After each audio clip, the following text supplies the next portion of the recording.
tão legal a palestra anterior, né, pessoal? Boa tarde. Ele falou de governo 4.0 bastante, né? Governo 4.0, o país que mais avança em governo 4.0 é a Estônia, né? E basicamente o que é o governo 4.0? É tão única e exclusivamente acabar com o papel. É só isso o governo 4.0. Então, na Estônia, por exemplo, você só se dirige a um prédio público em 3 oportunidades: casamento e divórcio e transferência de imóvel. Em nenhuma outra ocasião mais você precisa ir até um prédio público porque você não utiliza papel. Então, o objetivo nosso aqui apresentar para vocês é como o Brasil tem diversas iniciativas de governo 4.0, ou seja, focado única e exclusivamente em acabar com o papel e fazer andar. Não é mistério para ninguém, é algo super fácil, porque o papel ele não é a informação, ele é somente o veículo da informação. E é isso que a gente vai mostrar daqui para frente para vocês, tá? Então essa imagem aqui, ela reflete muito claramente a estrutura do poder público hoje em dia, tá? Quando a gente fala em digitalização do setor público, em governo 4.0, a gente precisa entender que as 2 pontas dessa avenida já estão 100% digitalizadas há muito tempo.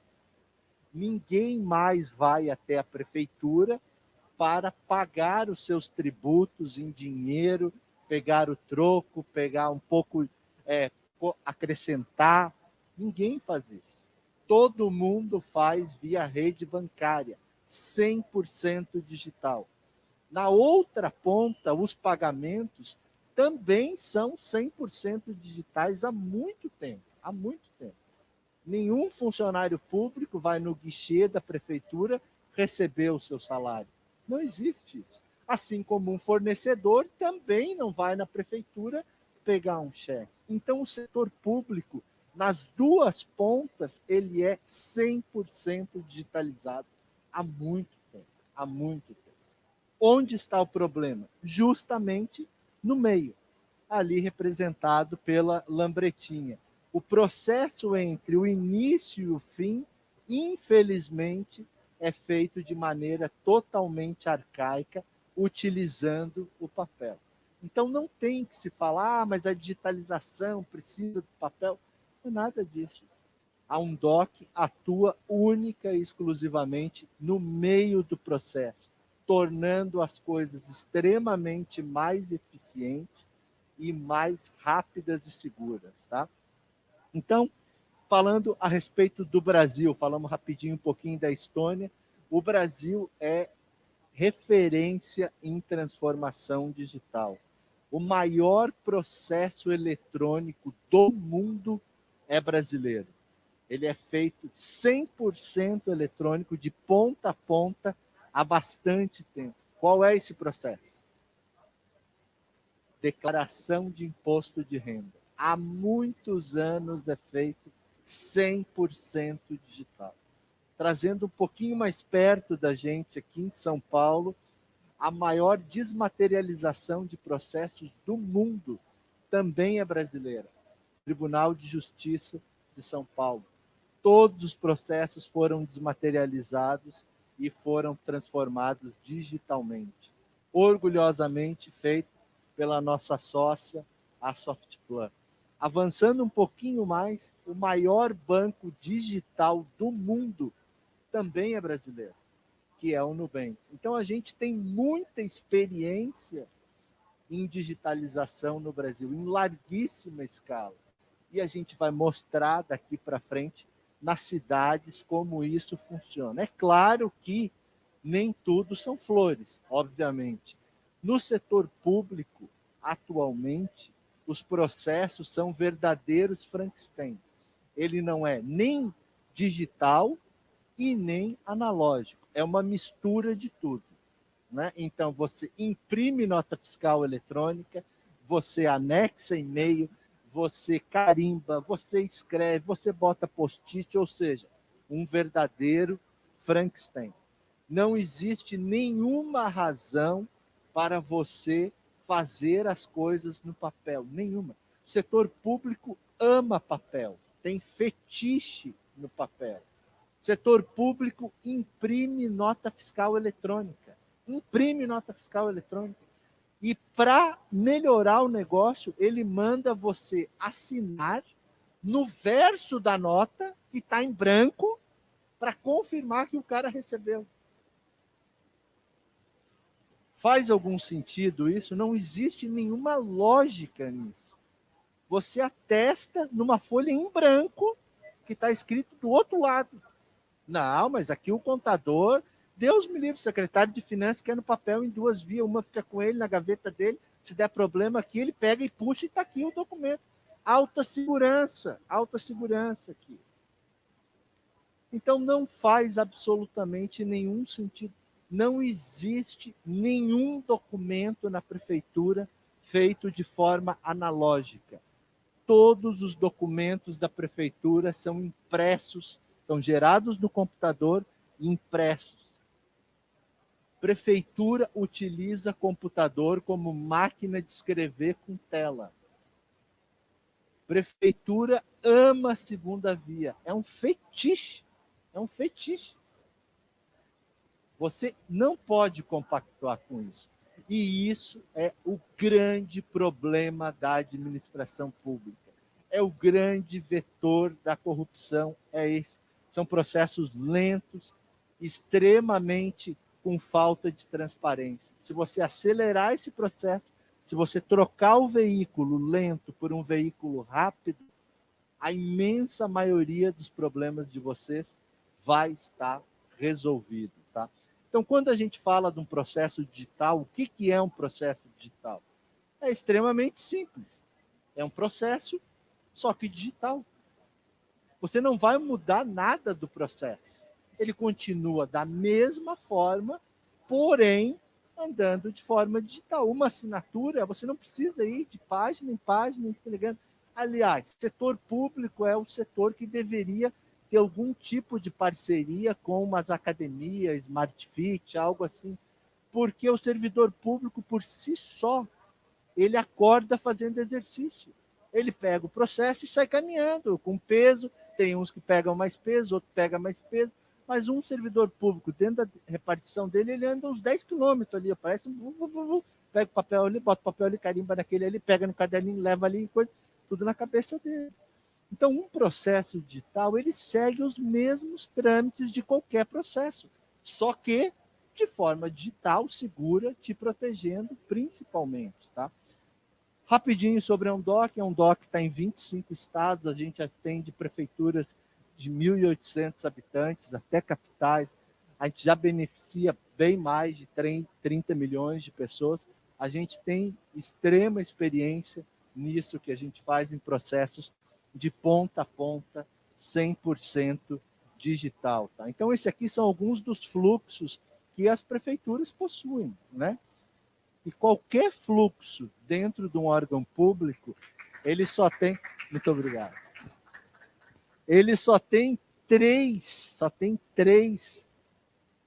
etapas. A entrada, o trâmite e a saída. Somente isso.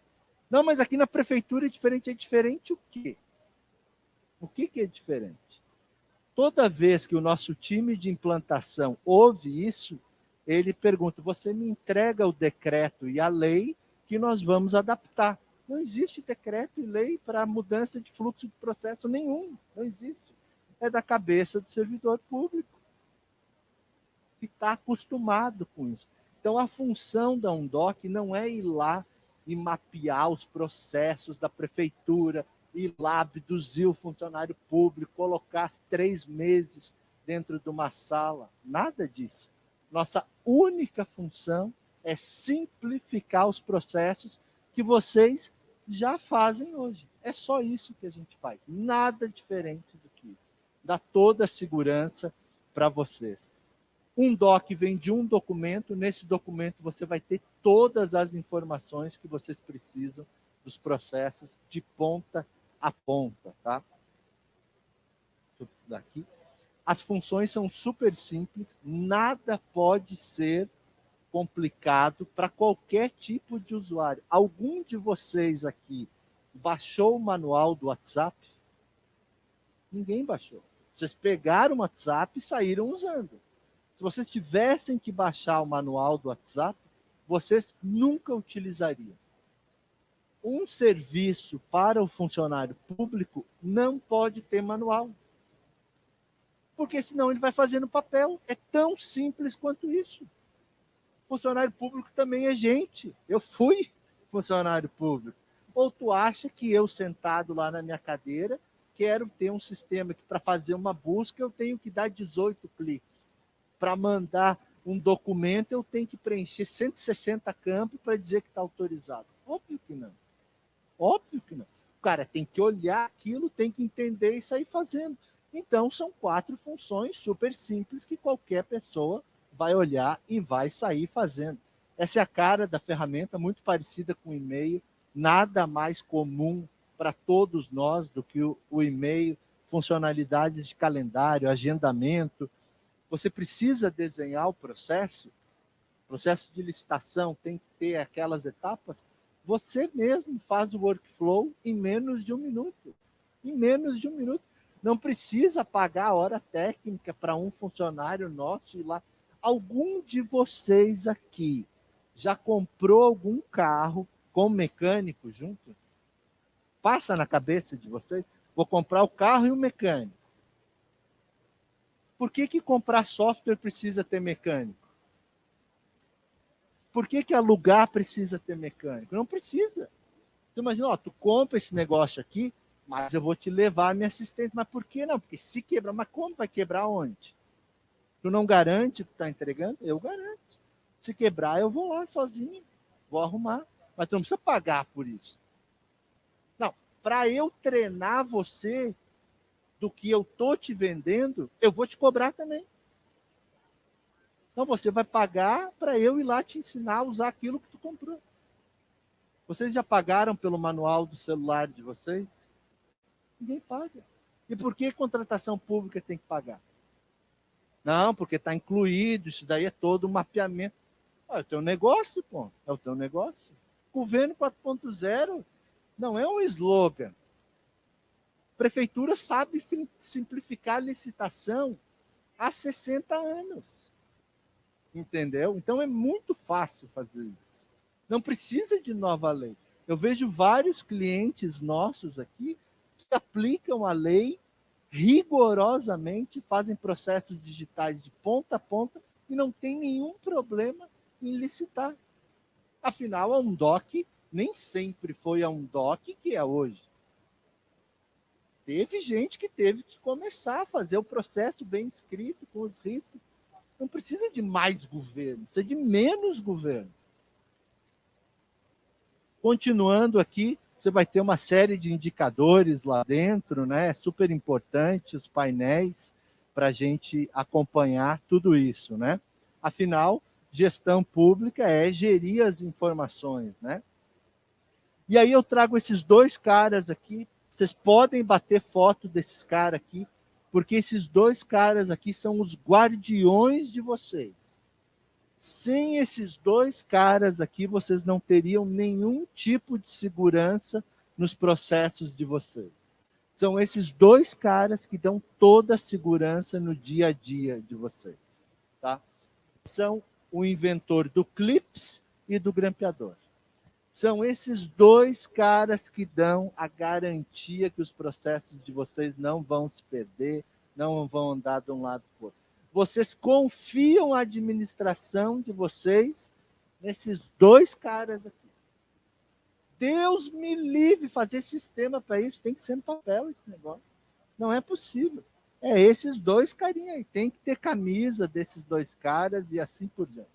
Para finalizar, eu vou trazer alguns cases para vocês aqui, super importantes, tá? Para mostrar como cidades de todos os portes sabem fazer e fazem. Aracaju, primeira capital 100% digital. 100% digital. A vará de obras demorava antes 73 dias, agora demora 18 dias. Presidente prudente, tempo médio de abertura de empresas de 90 dias para 9 dias, tá? Juiz de fora, redução de 40% no tempo médio de resolução. Então, são números extremamente expressivos, tá? Extremamente expressivos. Caruaru, 70% de redução no tempo de análise de projeto, ou seja, fantástico isso, tá? Fantástico. Pindamonhangaba, o que eles economizam em papel, só papel, paga a plataforma. Vocês podem ir no nosso stand e perguntar lá, ó, quanto que a minha prefeitura gasta de papel em processo. Talvez vocês não saibam, nós sabemos. Está lá, a gente mostra na hora para vocês. Só o que economiza em papel paga a plataforma, tá? Continuando aqui. Palhoça, reconhecida pela ONU pela gestão ambiental inovadora. Claro, diminuiu o papel, obviamente que até a ONU dá prêmio, né?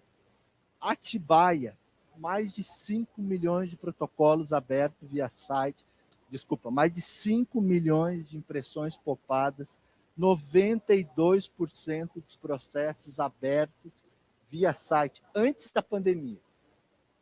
Isso que é importante. Agora, abrir na pandemia está fácil. Infelizmente está fácil. Antes da pandemia. Mais de 200 mil documentos assinados digitalmente. Tá?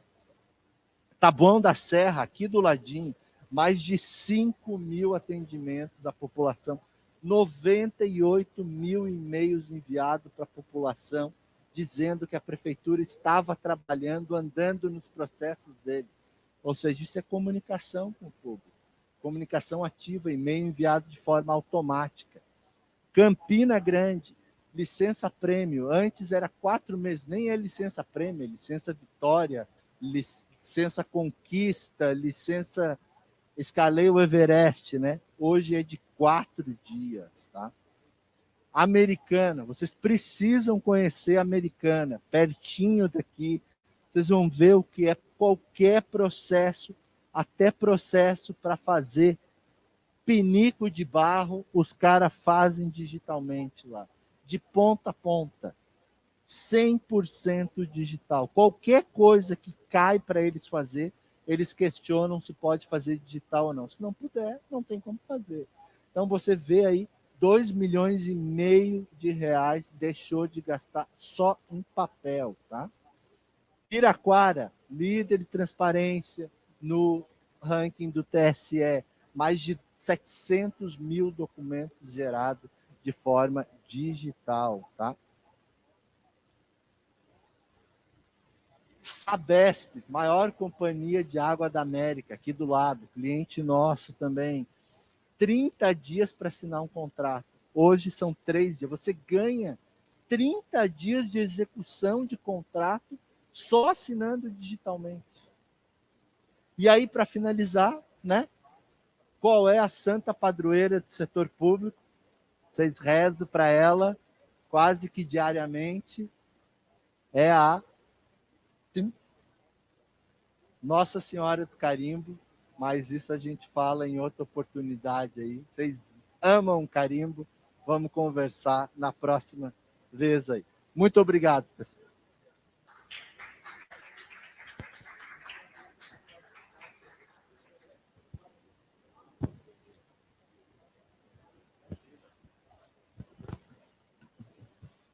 Muito obrigado pela apresentação. Jefferson Castilhos, fundador do OneDoc. Já pedi para o Jefferson ficar aqui conosco para o debate e vou reconvidar para vir aqui o Luiz, o Gabriel e o Leonildo, por gentileza.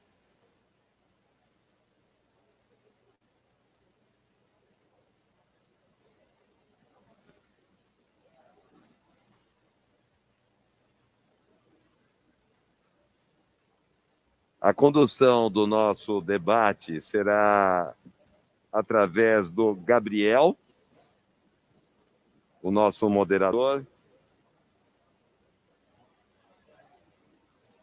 Para vocês que estão acompanhando o painel, usem o chat do aplicativo para mandar suas perguntas. O chat está ao lado direito da tela de transmissão ou no botão chat da palestra no Attendify. Os palestrantes irão responder na medida do possível durante o debate. Portanto, Gabriel, a condução é sua. Nós vamos depois te passando o tempo necessário aí que você pode utilizar. Muito obrigado. Perfeito. Obrigado. Estão me ouvindo? Abrir aqui o aplicativo para a gente ver se a gente tem alguma pergunta. Temos uma primeira aqui. Alô, alô? Cláudia Ribeiro Pfeiffer está perguntando, está comentando que tecnologia digital que precisa de manual para ser utilizada pelo gestor público e pelo cidadão não serve. É uma ideia excelente, né? Quanto mais simples e óbvio, melhor. Deu os parabéns aí para a última apresentação. E acho que eu queria trazer uma pergunta. Aqui em São Paulo, a gente teve uma experiência muito interessante de digitalização de processos por meio do SEI. E acho que, se eu não me engano, a gente está em 99,99% dos processos digitalizados na prefeitura. Mas esse caminho foi muito penoso. A gente teve um desafio gigantesco de mudança cultural dentro da prefeitura, nem tanto por um fetiche no papel ou fetiche de carimbo, mas em trazer os servidores para perto, para não ver a ferramenta digital como uma ameaça, para entender como fazer para esses fluxos que parecem, obviamente, transplantados para o digital, mas na cabeça do servidor público, que às vezes não tem esse traquejo digital, isso está longe de ser trivial, né? Então, eu queria colocar uma primeira pergunta para o Jefferson. Como que vocês enxergam esses desafios tecnológicos de conectividade, infra, dependendo das prefeituras, de equipamentos também? A gente aqui tem plantas de arquitetura, para você escanear uma planta dessas e conseguir mantê-la no sistema digital, precisa de um scanner A2, um scanner A1, um arquivo grande, demora para subir isso no servidor, a gente gasta uma tonelada aí com servidor para armazenar esses arquivos. A questão da segurança, que aqui é uma preocupação muito grande, eu imagino que vocês encarem isso também. E esse desafio cultural, né? Como que, se você puder rapidamente fazer um comentário nesses maiores desafios aí? Claro, então assim, ó, falando a respeito de São Paulo, do processo de digitalização, né? São Paulo utiliza uma ferramenta que é o SEI, que não foi desenvolvida para a tramitação em órgão público e atendimento ao cidadão. Só para lembrar, o SEI é uma ferramenta do 4º Tribunal do TRF4 de Porto Alegre para processos judiciais para uso interno. Então, o governo, em algum momento, por alguma razão, achou que isso serviria para qualquer coisa. São Paulo, infelizmente, comprou essa ideia, por isso que os processos demoraram tanto tempo e não estão 100%, mesmo depois de milhões investidos e assim por diante. Quando você fala em digitalização de processo, você falou do escaneamento das plantas, dos arquivos, isso também não é digitalização, porque uma planta, ela não nasce no papel. Nenhum engenheiro faz um projeto na prancha, nenhum engenheiro. Ele faz na plataforma AutoCAD, isso gera um arquivo, e este arquivo que tem que ser colocado na plataforma que vai fazer as medições, as verificações, não a planta em papel. Ou seja, é um contrassenso. Você faz o cara gerar o processo no sistema dele, depois você manda ele imprimir, depois você manda ele ir na prefeitura, a prefeitura compra scanner, escaneia em A2, sobe no servidor, se preocupa com segurança. Então, assim, isso não é digitalização. Digitalização são os processos nascerem digitais de ponta a ponta. Então, a respeito de segurança, o Marco Civil da Internet já obriga, né, as empresas que prestam serviço para governo que os dados estejam no Brasil, com uma série de outras restrições. Então, o grande problema que eu vejo que aconteceu em São Paulo foi adotar uma plataforma que não é específica para a realidade, seja do município de São Paulo, quanto para o Estado, que não é focada no atendimento ao cidadão, que é a única e exclusiva obrigação do setor público. Então, isso tem que ser pensado. Então, quando se implanta ferramentas modernas que têm essa visão do cidadão e do servidor, é muito simples. Tá? Então, por exemplo, a Undoc, vendendo o nosso peixe, a gente vira uma cidade do papel para o digital em 3 dias. Em 3 dias, os processos estão nascendo de forma digital. Né? Então, assim, foi um começo duro para São Paulo? Foi. Vamos apagar tudo? Não. Tenho certeza que vão aprender e vão buscar soluções para aprofundar esse projeto. Mas governo 4.0 não é isso, não é materializar, desmaterializar, materializar, desmaterializar. Perfeito. Acho que a gente ainda não tem mais nenhuma pergunta aqui no aplicativo. Eu queria fazer uma pergunta para o Luiz. Você falou um pouco sobre as camadas de cidades inteligentes, né, as diversas camadas. Como que a gente pode fazer para interconectar essas camadas que têm naturezas tão diferentes, dinâmicas tão diferentes e muitas vezes tempos tão diferentes, né? O tempo da tecnologia ele é muito rápido, mas o tempo da sociedade ou os tempos do ambiente construído, por exemplo, podem ser de meses, anos, assim. Então, como vocês veem essa costura possível para a gente poder ter uma interligação entre essas camadas e um sistema funcional nesse sentido? Bom, eu também sou estudioso nesse tema, né? Não é a minha especialidade, né? Do que eu tenho acompanhado, o segredo está no PPA e no plano diretor. Porque se você não tem as legislações responsáveis para poder impulsionar quem governa as cidades, eles não vão fazer porque tem que fazer.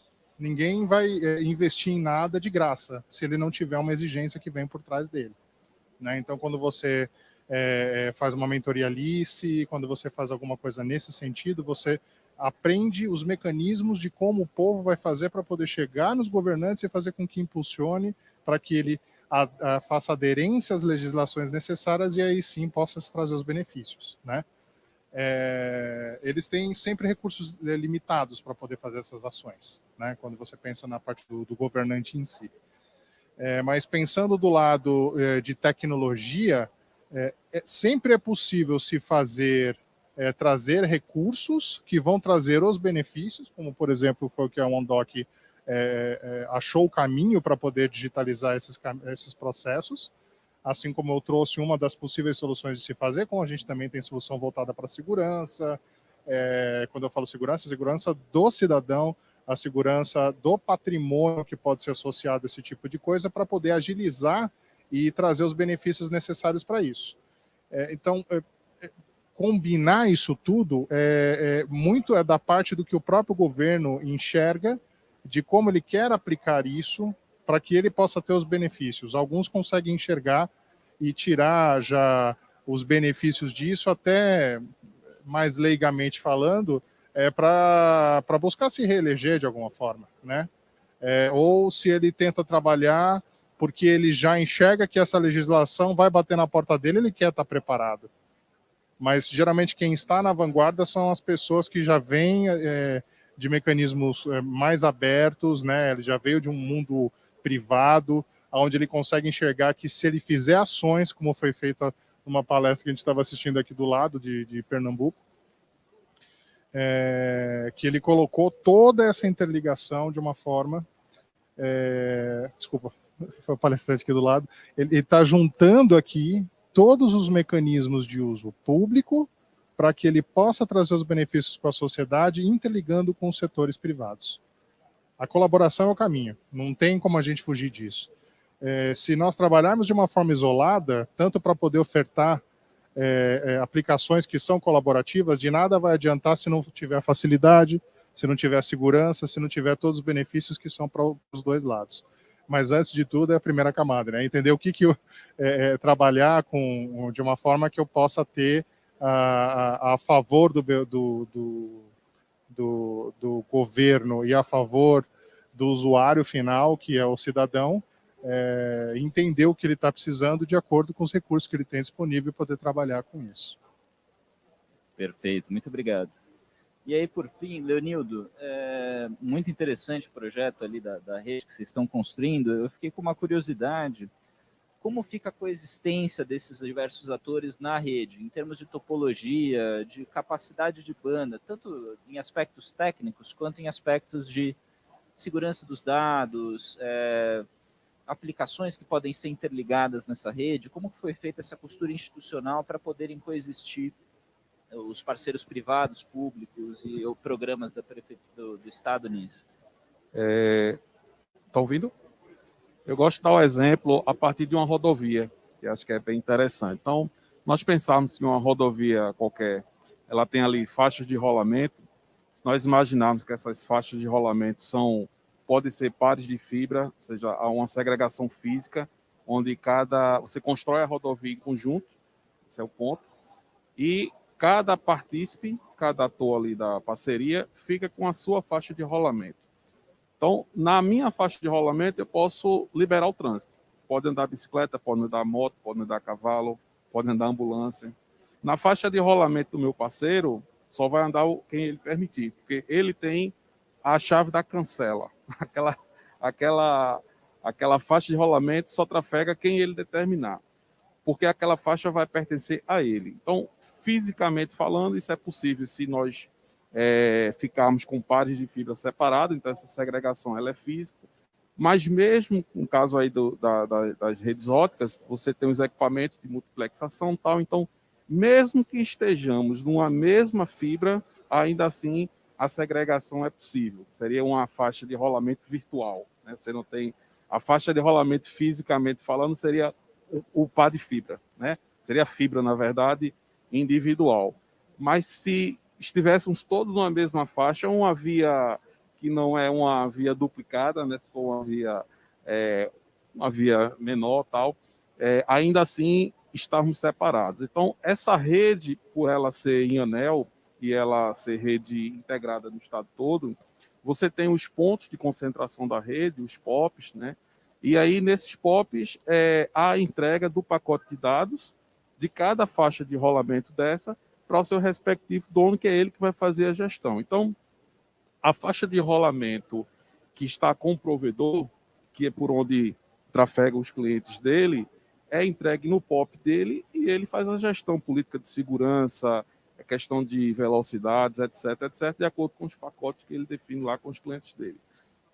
Os meus dados da minha faixa de rolamento é entregue no meu POP, no meu ponto de presença, que não é necessariamente o mesmo do servidor. É um ponto na rede, né? Se você imaginar uma rede com diversos pontos, então você tem um ponto ali que é o do provedor e você tem um ponto que é o do governo do estado, você tem um ponto que é o da CELP, que é a concessionária do setor elétrico. Então, está junto, mas não está misturado. Está junto, mas não está misturado. E o benefício é esse, é o da construção coletiva. Eu mencionei, eu gostaria de repetir na fala, que o programa não é apenas para conectar os prédios públicos, de certa forma já estão conectados, né?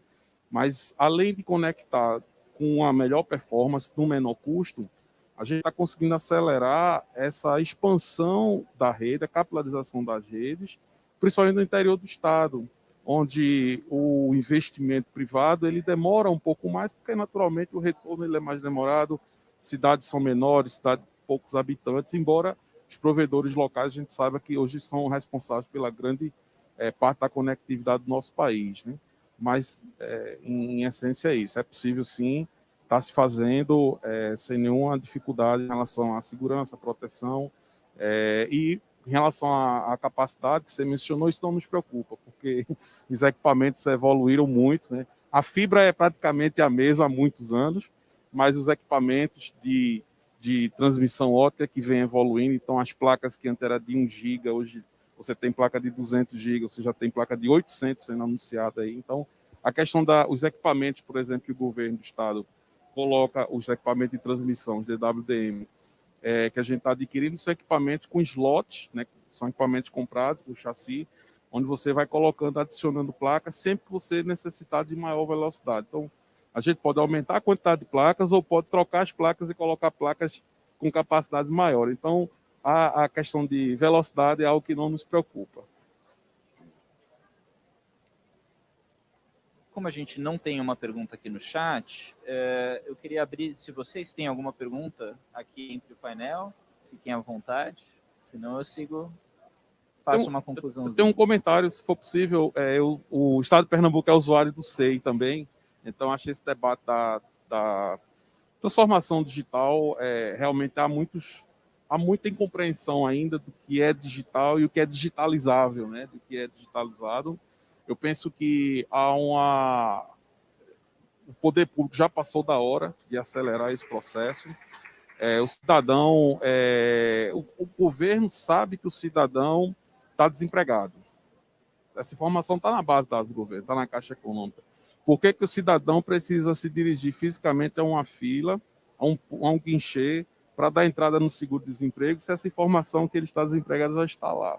Ele deveria simplesmente receber um e-mail já com o calendário de pagamentos dele. Olha, sua primeira parcela cai dia tal, dia tal, dia tal. Essa informação está lá, ele não precisa comprovar que está desempregado. Então, eu acho que é simples, eu concordo com que é simples o processo. O meio, a informação ela está já de posse do poder público e ela está digitalizada, porque essas informações nascem digitais já. Então, cria-se realmente muita burocracia para se transformar o digital em analógico, fazer com que o cidadão caminhe e o analógico depois, em algum momento, vira digital, porque quando ele dá entrada lá no seguro-desemprego dele, tudo isso é digitalizado, tudo isso vira PDF que vai para um sistema que já está tudo lá no sistema. Então, realmente não faz sentido. Eu acho que o Brasil precisamos acelerar e eu acho que é uma responsabilidade coletiva nesse caso. Ela não é só do poder público, ela é da sociedade enquanto legitimamente, né, precisa legitimamente pressionar o próprio poder público a acelerar esse processo. É uma via aí que vai e volta, é um bumerangue. Acho que a gente está caminhando aqui para um encerramento, só para fazer uma costura final. Eu acho que as várias palestras mostraram aqui o potencial que a gente tem de aplicar a tecnologia digital em diferentes frentes, né, para gerar potencial de informações e capacidade de gestão no poder público, para economizar uma tonelada de dinheiro, recursos, otimizar processos. Assim, mesmo o SEI tendo seus 1000 problemas, ele já foi um avanço fantástico. Quanto mais trabalhadas essas soluções, melhores. A gente viu a capacidade que tem num programa como esse de estrutura que está sendo colocado em conjunto com o setor privado, com as operadoras em Pernambuco, tem para habilitar a aplicação de tecnologias, né, que gerem aí potencial social, econômico, potencial de desenvolvimento e inovação.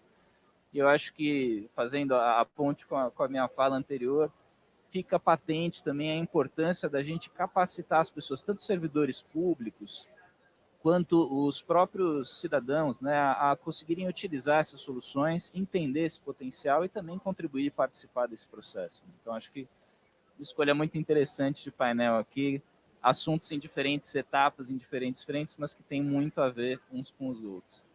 Então, acho que podemos encerrar aqui. Agradeço a presença de vocês.